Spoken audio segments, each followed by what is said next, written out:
अर्जुन ने कहा भगवान ये क्या, एक तरफ आप खड़े हुए हैं याचक बन के और एक तरफ आप। तो कृष्ण ने कहा यही अज्ञान और ज्ञान का भेद है। आत्मा और परमात्मा दोनों एक चीज हैं। मैंने अज्ञान के पर्दों को फाड़ करके जान लिया है और तेने अभी इस बात को जाना नहीं है, क्योंकि तू केवल सांसारिक बातों में फंसा हुआ है। मैंने तेरे को 18 दिन ज्ञान दिया और 18 दिन ज्ञान के बाद भी तेरी समझ में नहीं आई। तू कभी अभिमन्यु के माध्यम से, कभी किसी के माध्यम से तू मुझे परेशान करता था, इसलिए मैं लेके आया। और एक दिन तू जब अपने प्रयास से जब इस स्थान पे आ जाएगा तो तू ही यहां बैठा होगा, कोई और नहीं होगा।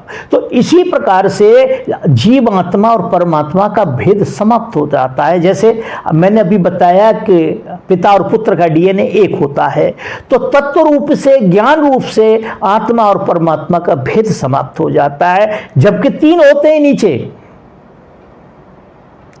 एक जानने वाला और एक जनाने वाला जिसको माध्यम कहते हैं, और एक जिसको जानना है। एक भक्त हो गया, एक तरीका हो गया, एक परमात्मा हो गया। मगर क्या है कि एक समय में एक चीज खत्म हो जाती है, उसमें माध्यम समाप्त हो जाता है, फिर दो ही रह जाते हैं। क्या होता है? दो ही रह जाते हैं और दो के बाद फिर एक रह जाता है। क्या होता है? एक रह जाता है। गुरु नानक देव जी एक उंगली खड़ी करते हैं, क्या कहते हैं? वो एक है। तो खैर उस बात पे आते हैं कि आत्मा है या नहीं है। तो बंधुओं, आत्मा को तो दिखाया नहीं जा सकता है, आत्मा को समझाया भी नहीं जा सकता है। समझाना तो संसार का होता है, समझना भी संसार का होता है। आत्मा को महसूस किया जाता है। जिस प्रकार से गर्मी पड़ती है तो कहीं से हल्की सी हवा आती है तो हमारे शरीर को महसूस होता हवा चल गई। अधिक टेम्परेचर होता हमारे शरीर को मालूम पड़ जाता है। टेम्परेचर हमें दिखाई नहीं देता, वो हवा हमें दिखाई नहीं देती। इसी प्रकार से एक संत के साथ एक गृहस्थ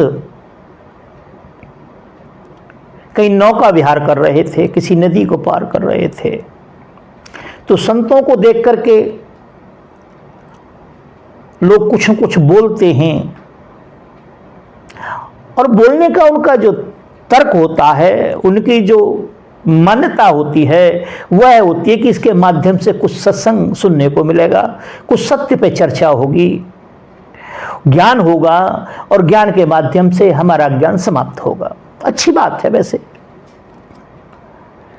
तो संत ने कहा, वो गृहस्थ ने कहा, क्या महाराज आत्मा होती है? संत ने कहा होती है। बोले नहीं, आत्मा नहीं होती है, मैं नहीं मानता हूं। संत ने कहा कि तुम्हारे मानने से और मेरे मानने से और मेरे न मानने से और आपके न मानने से सत्य थोड़ी छुप जाएगा। सत्य खत्म नहीं हो सकता, न तुम्हारे मानने से, न मेरे मानने से, न तुम्हारे इनकार करने से, न मेरे इनकार करने से। संत ने कहा अच्छा एक बात बताओ, रात को सपना देखते हैं आप? बोले हाँ जी, मैंने बहुत बार देखा है। क्या सपने को आप दिखा सकते हैं किसी को? बोले नहीं। अच्छा, आपके पिताजी हैं? अभी आप मुझे दिखा सकते हैं यहाँ पे? बोले नहीं। बोले क्यों नहीं दिखा सकते? हैं ना आपके पिताजी? बोले वो तो वहां पे हैं। तो संत ने कहा कि कैसे देखा जा सकता है उन्हें? या तो हम उनके पास जाएं तब हम उनको देख सकते हैं, या वो हमारे पास आ जाए तब देख सकते हैं। दो ही तरीके, तीसरा कोई तरीका नहीं है। चलो छोड़ो इस बात को। अच्छा एक बात बताओ, मन को तो मानते हो आप? बोले हाँ जी, मन को तो मानता हूं। तो आप मन को मानते हैं ना? बोले हाँ जी मानता हूं मैं। तो क्या मन को देखा आपने कभी? बोले नहीं जी। मन कहां रहता है ये आपको पता है? बोले नहीं जी। इस शरीर में उसका स्थान कहां है, किस प्रकार का है, मांस का है, हवा है, क्या है? पूरे शरीर में खोज कर ली मगर आज तक ये नहीं पता लगा कि मन कहां रहता है। क्यों? कि मन कोई आधारभूत चीज नहीं है, मन कोई मांस का लूथड़ा नहीं है। जैसे हार्ट होता है, किडनी होती हैं, आंतें होती हैं, सर होता है, कान होता है, इस तरह का मन नहीं होता है। तो संत ने कहा जब आपने मन को देखा नहीं, जाना नहीं, सुना नहीं, समझा नहीं और फिर आप उसे मानते हैं? बोले हाँ जी बिल्कुल मानता हूं मैं उसको। तो जब आप मन को देखा नहीं, भाला नहीं, सुना नहीं, समझा नहीं, देखा नहीं, कैसा है, काला है, पीला है, हरा, नीला क्या है, आपने नहीं देखा, उसे नहीं समझा, मगर फिर मानते हैं ना आप? बोले हाँ जी। बोले क्यों मानते हैं? बोले इसलिए मानते हैं कि मन जो कहता है हम वो करते हैं। मन जो कहता है हम वो करते हैं। मन जिधर कहता है तो उधर चले जाते हैं, मन जो करता है वो करते हैं हम। तो बंधु आपको यह भी मालूम होना चाहिए कि मन अपने आप तो नहीं कोई काम कर रहा, मन अपने आप तो नहीं चल रहा, मन को चलाने वाला कोई है। इसका मतलब मन को भी चलाने वाला कोई है। अब वो ग्रस्त कहने लगा कि महाराज अब ये तो मुझे मालूम नहीं है। तो उन्होंने कहा कि मन को चलाने वाली बुद्धि है, पर देखने की चीज बुद्धि भी नहीं है। मगर सब मानते हैं और सब जानते हैं कि बुद्धि होती है, और बुद्धि को चलाने वाला हमारे शरीर में गुण होता है, जिसको हम 3 गुण कहते हैं, सतो रजो तमो। उसके पीछे आत्मा खड़ी होती है, उसके बाद आत्मा होती है। तो जब आपने मन को मान लिया, देखा नहीं, भाला नहीं, बुद्धि को भी मान लिया आपने, देखा नहीं, भाला नहीं, कोई बात नहीं, चित्त को भी मान लिया, जान लिया, गुणों को भी मान लिया, जान लिया आपने, मगर आत्मा का इनकार कर रहे हैं आप कि मैं नहीं मानता। नहीं, आपके मानने से, मेरे मानने से, न मानने से उस पे कोई फर्क नहीं पड़ेगा। जिस पे कोई फर्क नहीं पड़ता उसी को परमात्मा कहते हैं, उसी को आत्मा कहते हैं। जिससे सारा संसार चलता है उसी को आत्मा कहते हैं, उसी को परमात्मा कहते हैं। जो किसी के चलाए नहीं चलता उसको ही आत्मा कहते हैं, उसी को परमात्मा कहते हैं। और जो प्रकृति के द्वारा चलता है, प्रकृति के द्वारा चलाया जाता है, उसे जीव आत्मा कहते हैं। शरीर में बंधी हुई आत्मा कहते हैं उसे, कर्मों में बंधी हुई आत्मा कहते हैं उसको। संसार में अनेकों महापुरुष आए, सबने एक ही बात कही, आत्मा होती है। अगर आत्मा न होती, हाँ भेद यह है कि आप उसे किसी और नाम से जान सकते हैं,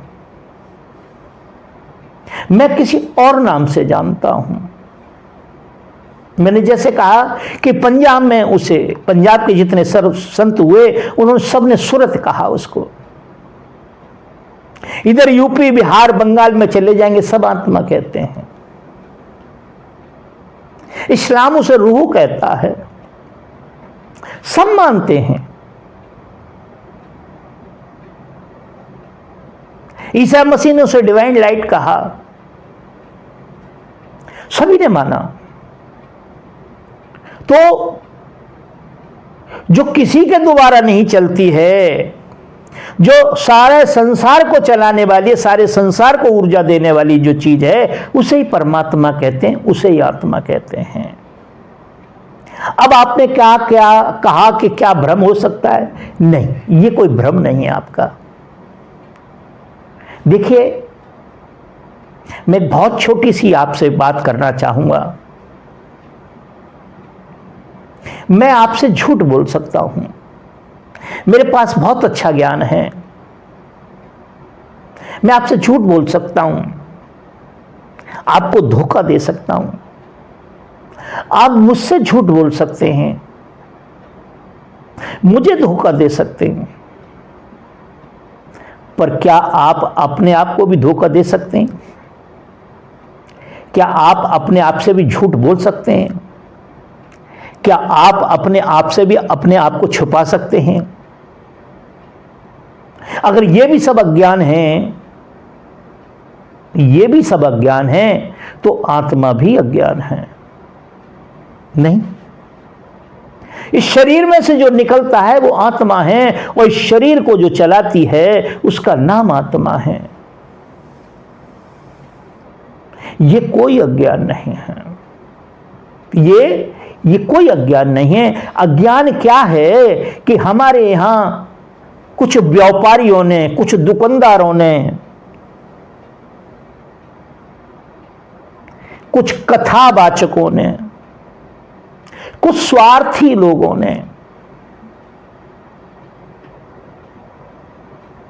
कुछ आताताई लोगों ने उस आत्मा को गौण कर दिया, अपने आप को वहां प्रस्तुत कर दिया। क्या कर दिया? अपने आप को प्रस्तुत कर दिया, अपने को बड़ा बना दिया, आत्मा को छोटा कर दिया, परमात्मा को छोटा कर दिया। परमात्मा और आत्मा निर्लेप है, वो किसी चीज में लिपायमान नहीं होती है। कोई सुख नहीं, कोई दुख नहीं, कोई किसी प्रकार की। तो बंधुओं, विशेषतः मिश्रा जी, जहां से भी आप बोल रहे हैं, झारखंड से, मैं तो यही कहूंगा, मेरे ज्ञान के अनुसार, मेरी बुद्धि के अनुसार, मेरे विवेक के अनुसार, जो मैंने जाना गुरुओं के माध्यम से, जो मैंने महसूस किया, आत्मा होती है। आत्मा के विषय में कोई भ्रम नहीं होता है, आत्मा कोई भ्रम नहीं है। आप सदमार्ग पर चल रहे हैं, बहुत उत्तम मार्ग है, चलते रहें आप।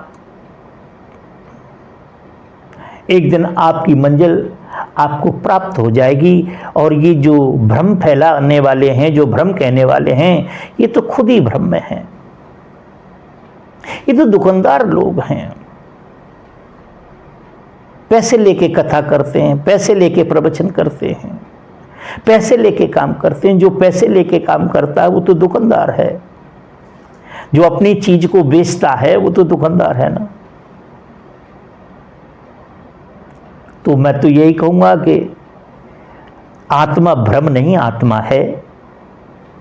हम 24 घंटे उसे महसूस करते हैं, चलते फिरते, उठते, नहाते, खाते। आत्मा से कनेक्शन खत्म होता है, तभी कहते हैं कि हार्ट अटैक हो गया, हार्ट फेल हो गया,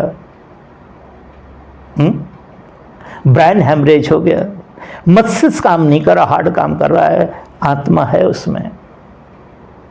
पैरालिसिस हो गया, पैरालिसिस हो गया, जिस अंग में पैरालिसिस हो गया वहां की चेतना समाप्त हो गई, वहां ऊर्जा नहीं जा पा रही है, वहां ऑक्सीजन नहीं जा पा रही, ब्लड नहीं जा पा रहा है। मूलतः उस क्षेत्र में आत्मा का वास खत्म हो गया।